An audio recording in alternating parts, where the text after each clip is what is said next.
Welcome to the Environmental Justice Lab. I am your host, Dr. Leslie Joseph. Thank you so much for joining me. Thank you for listening. We have been and we will continue to talk about Palestine on this episode. Palestine's going through a lot. If you watch the news, if you keep track of what's going on with the war, with the casualties, with the humanitarian crisis, with the famine, all the destruction that's taking place, Gaza is going through a lot. The West Bank, there's increased violence there. And on this podcast, we've been talking about the environmental issues that have been going on, the environmental injustice that's been taking place. And so I just want to take some time out on this episode to encourage you to educate yourselves and to advocate on behalf of the occupied Palestinian territories. It's a shame. It really is a shame that we can live in a world where people cannot get what they need when they need it. It really is a shame. And for for so long, the Palestinian people have been struggling. For so long, they've been struggling to get basic necessities, basic needs met: water, food, health care, a place to use the restroom, sanitation facilities. It's just awful. And so I know that there are lots of places in the world where that's the case, but this is probably one of the few parts of the world where the issue isn't simply a lack of resources. It's not simply that they live in an area that's deserted or that's devoid of resources.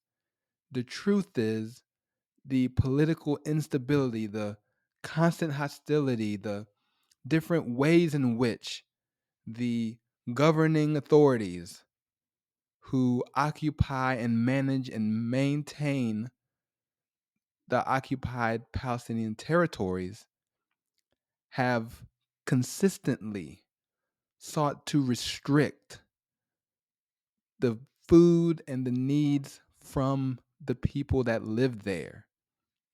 It is awful, and it is something that we need to actually pay attention to. We have to pay attention to it. We can't look away. We can't pretend like it's not there. And we can't act as though it's their problem. It's all of our problems. We have to do something. We have to say something. We have to lift our voices, make them heard, because they don't have a voice, right? They're not recognized as a state. They don't have representation that can be vocal about their situation when they go to the UN, when they go to these international organizations. They don't have any of that. And so we need to make sure that we're doing what we can, wherever we are, to speak up and to speak out when we see injustice, no matter where it is, and no matter who's experiencing it, and no matter who is the one inflicting it. We have to speak out. And this is something that everybody would benefit from. Everyone, no matter what side you say you're on, everybody benefits when there's justice. And everybody benefits when there is equity and fairness. Everybody benefits because the hostilities, the violence, the killing, the destruction ultimately comes from a place where people are experiencing long-standing, deep injustice in their communities, in their territories. That's what's underpinning all of this. And so for us, as we fight for justice, we know that when you have a just society, when you have people who are treated equitably, peace can come and peace can be had because everyone knows they have a voice, Everyone knows they have a way of determining what their future looks like, and a recognition that every single person matters, that will bring about peace and security. And so if if you would call yourself a pro Palestinian activist or advocate, that's what you want. You want justice, you want fairness, you want equal representation, you want all of those things, and you want it yesterday. You've wanted it for a long time. If you would call yourself more of a pro-Israeli, pro-Israel government type of advocate or activist, well, how much violence has been going on since Israel was founded in 1948? How much? How much war has been taking place? You don't want war. Nobody wants war. People want peace. We want security. You want to be able to go where you want to go without fear.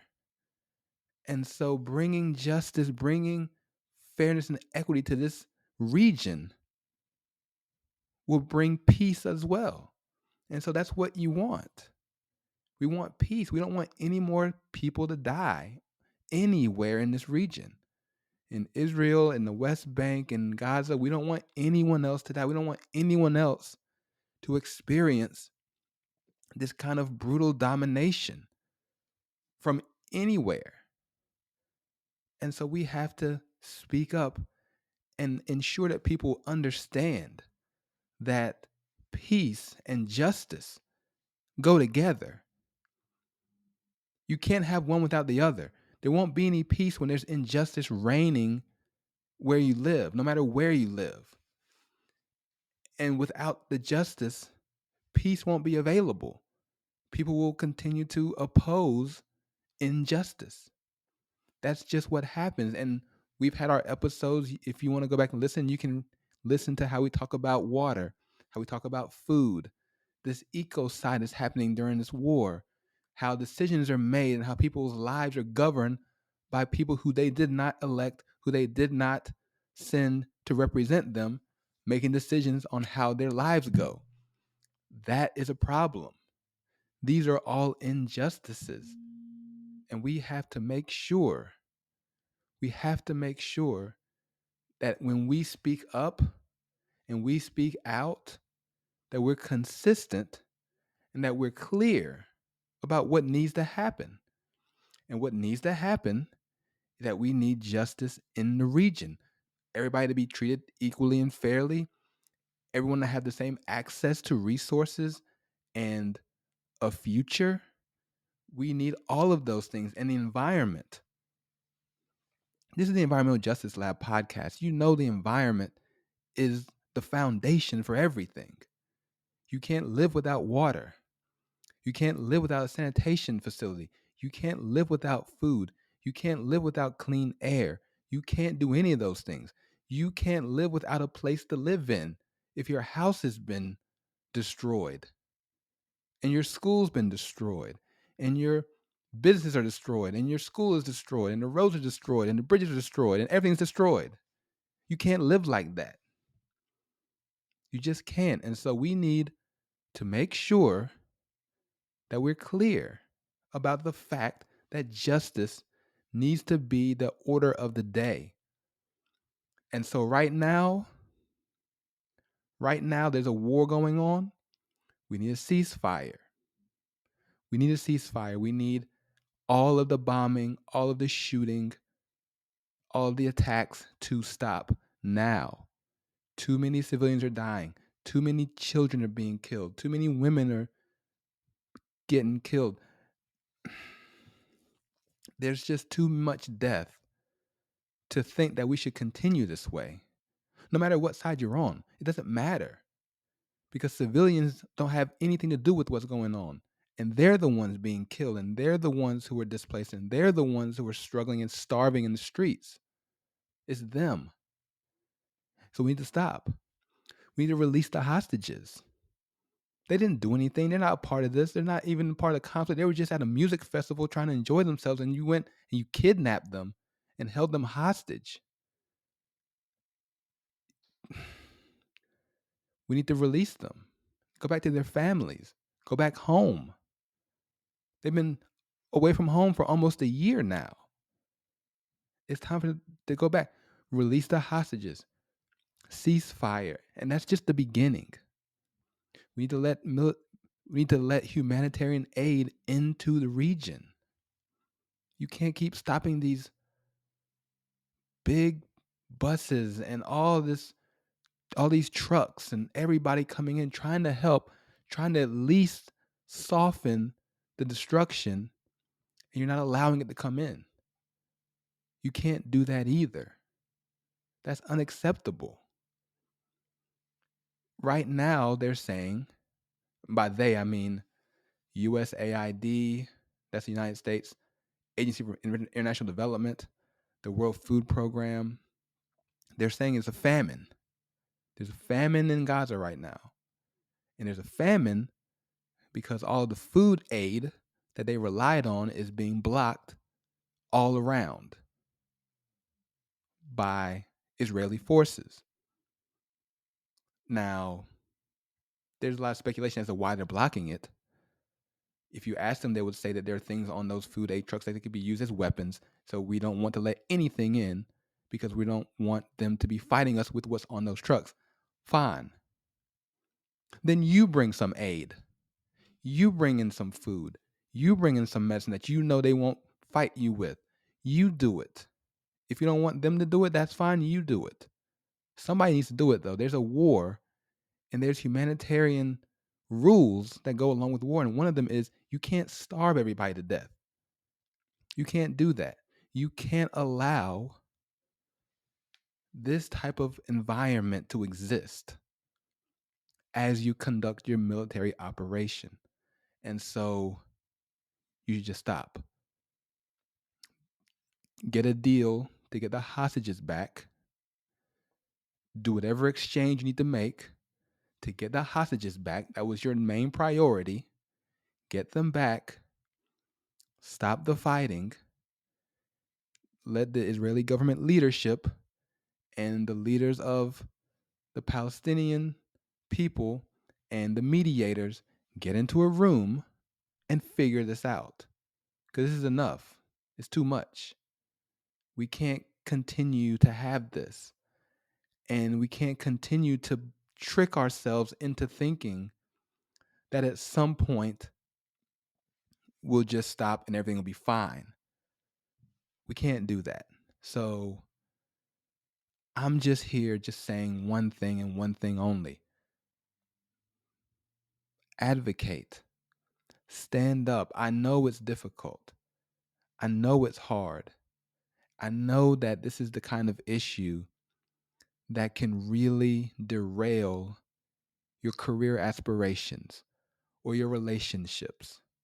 It's a very intense, very emotional type of discussion because we can't forget the reality that the Jewish people have been and continue to be discriminated against, marginalized, and they have been for their whole existence.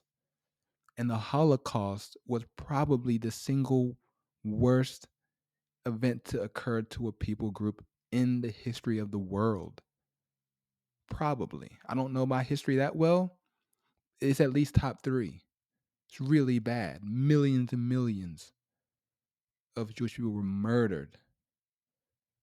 And so there's a sensitivity to the way that they respond when they're attacked. I completely understand it. And they need to defend themselves. They need to be able to exist in the world. But so do Palestinians. The Palestinian people were already there. They have to be treated fairly and equally, and they have to have an equal opportunity to determine the trajectory of their lives in their towns and cities, wherever they live. We need both. And so don't get trapped into the idea you have to pick a side and support whatever the side does whenever they do it. You don't have to. You don't have to side with Hamas because you want Palestinian self-determination and that's what they did, so you have to agree with what they're doing. You don't have to do that. We're talking about justice here. You don't have to agree that the whole Gaza Strip can be demolished and destroyed indiscriminately because you want Jewish people to be safe. You don't have to do that. That there are other ways. And there's organizations that are fighting for the other way. There's Jewish Voices for Peace. There's all kinds of groups that want peace, that want security, that want what everybody wants. A way to live in peace and harmony. And so let's stand up and let's speak. Use your voice, use your platforms, use your influence with your neighbors and your friends and your churches and your temples, wherever you go, and advocate for peace and justice, both of them. Not just the kind of peace that just goes back to what we had before, but justice that sees people as who they are and recognizes their humanity and allows them to flourish and to be what they've been created to be. We need that. And we need people who are courageous, people who believe that justice should be afforded to everyone, people who believe that justice is the path to peace. That's what we need to do. And so I'm excited because even though everything's going on right now, I know that more and more people are recognizing and seeing and understanding and learning about the issues going on with Israel and Palestine, and people are actually paying attention now, and people are actually speaking and sharing their perspectives on every side. And the conversation and the energy behind it, I think, will lead to lots of good changes and lots of good progress. And so I know that we're going to get there, but we have to stop with the fighting, because every day the bombing continues, hundreds and hundreds of more civilians die, and they don't come back. They don't return. These babies, these children are going to be scarred for life if they survive. The mental anguish is going to live with them forever. We have to stop it. And we have to stop it now. We need a ceasefire now. And then we can talk about what's next and how to bring justice. We need a ceasefire. We need to stop the fighting. That's what we have to do. And that's it. That's the show for today. Thank you so much for listening to the Environmental Justice Lab, where we are for the people and for the planet. See you next time.